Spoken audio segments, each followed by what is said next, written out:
প্রিয় ষষ্ঠ শ্রেণীর শিক্ষার্থীরা, শুভেচ্ছা নিও। আজকে আমি তোমাদের 2025 সালের বাংলাদেশ ও বিশ্ব পরিচয় বিষয়ের নতুন বই থেকে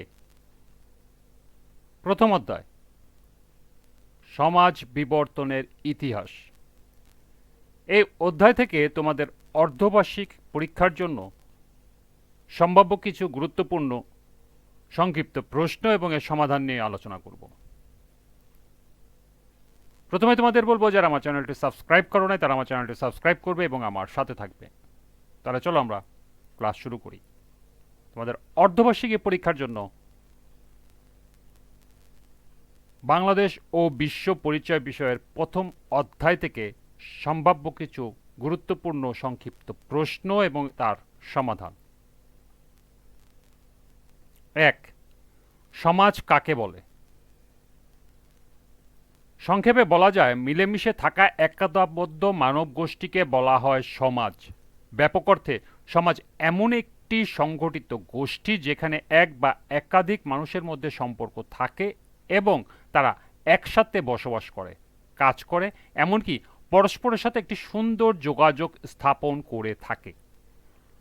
সমাজের মধ্যে শৃঙ্খলা ধরে রাখার স্বার্থে বেশিরভাগ ক্ষেত্রে অলিখিতভাবে তৈরি হয় কিছু নিয়মকানুন। সুন্দর ও সুষ্ঠু সমাজ ব্যবস্থার জন্য সৌহার্দ্য, সহযোগিতা ও ঐক্যবদ্ধতা একান্ত দরকার।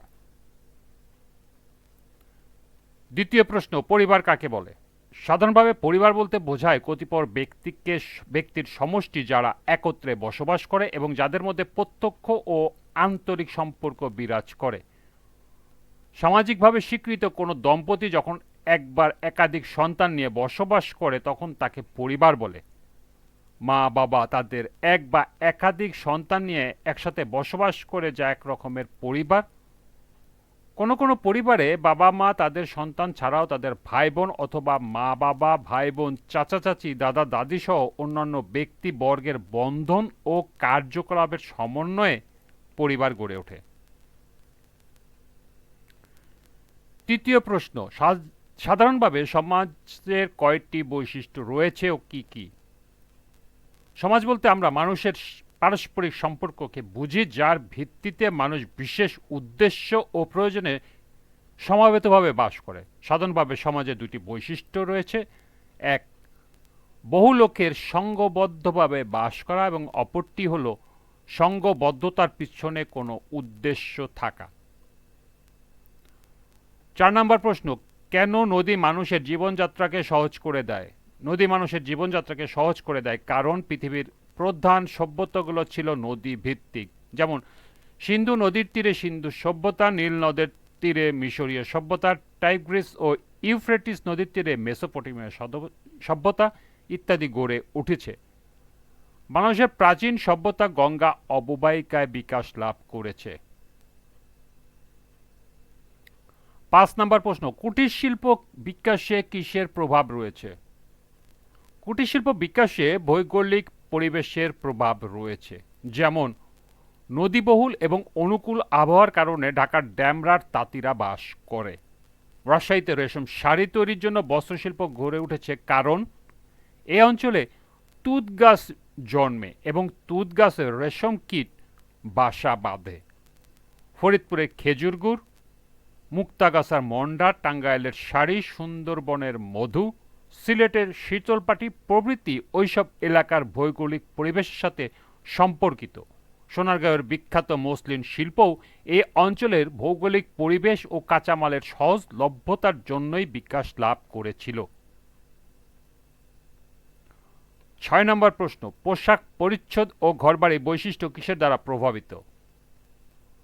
পোশাক পরিচ্ছদ ও ঘরবাড়ির বৈশিষ্ট্য ভৌগোলিক পরিবেশ দ্বারা প্রভাবিত, যেমন শীতপ্রধান অঞ্চলের মানুষ গরম পশমি কাপড় পরে আর গ্রীষ্মপ্রধান এলাকার মানুষ পরে হালকা সুতি কাপড়। যেসব অঞ্চলে ঘন ঘন ভূমিকম্প হয় সেখানকার মানুষ ঘরবাড়ি তৈরি করতে কাঠ বেশি ব্যবহৃত হয় বা কাঠ বেশি ব্যবহার করে। 7 নম্বর প্রশ্ন, সমাজকে বা সমাজের পরিবর্তনকে কয় ভাগে ভাগ করা যায় ও কি কি?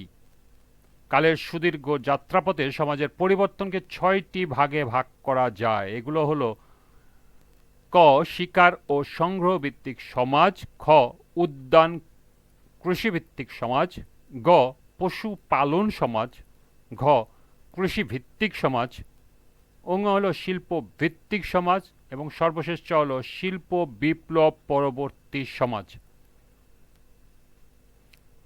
৮ নম্বর প্রশ্ন, আদিম যুগে হাতিয়ার কেমন ছিল? আদিম যুগে পাথরই ছিল একমাত্র হাতিয়ার। এ কারণে এ সমাজকে প্রাগ ঐতিহাসিক বা প্রস্তর যুগের সমাজও বলা হয়। এ সমাজের উল্লেখযোগ্য হাতিয়ারগুলো ছিল খাস কাটা বল্লম, মাছ ধরার হারপুন, হাড়ের সুই ইত্যাদি। ৯ নম্বর প্রশ্ন, কিভাবে মেয়েরা কৃষিকাজের উদ্ভাবন করেছে? আদিম সমাজে পুরুষেরা যেত শিকারের সন্ধানে, ফলমূল আহরণের ভার ছিল মেয়েদের উপর। ফলমূল সংগ্রহ করতে গিয়ে কখনো তারা নিয়ে আসতো বুনো গম বা বার্লি, মেটো আলু, কচুর মূল বা কন্দ। আস্তানার আশেপাশে গম বা বার্লির যেসব দানা পড়তো তা থেকে গজিয়ে উঠত চারা গাছ। চারা গাছে পরে দেখা দিত শীষ ও দানা।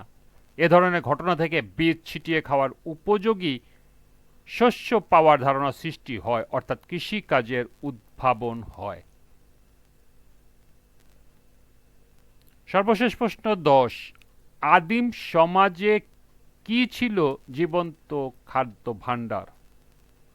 আদিম সমাজে শিকারী মানুষ প্রথমে কুকুরকে পোষ মানিয়ে গৃহপালিত পশুতে পরিণত করে। কুকুর ছিল বিশ্বস্ত প্রহরী ও শিকারের সঙ্গী। অনেক সময় বুনো ষাঁড়, ভেড়া, ছাগল, ঘোড়া, গাধা প্রভৃতি মানুষ পশুর হাতে ধরা পড়ত। সেগুলো ধরে এনে বেঁধে রাখা হতো।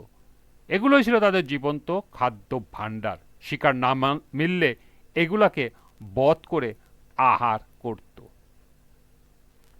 এই ছিল প্রথম অধ্যায় থেকে সম্ভাব্য 10টি সংক্ষিপ্ত প্রশ্ন এবং এর সমাধান। আজকের ক্লাসটি এ পর্যন্তই। সবাইকে আবারও বলছি, যারা আমার চ্যানেলটি সাবস্ক্রাইব করো না তারা আমার চ্যানেলটি সাবস্ক্রাইব করবে এবং আমার সাথে থাকবে। সবাইকে পরবর্তী ক্লাস দেখার আমন্ত্রণ জানিয়ে আজকের মতো আমি এখানেই বিদায় নিচ্ছি। আল্লাহ হাফেজ।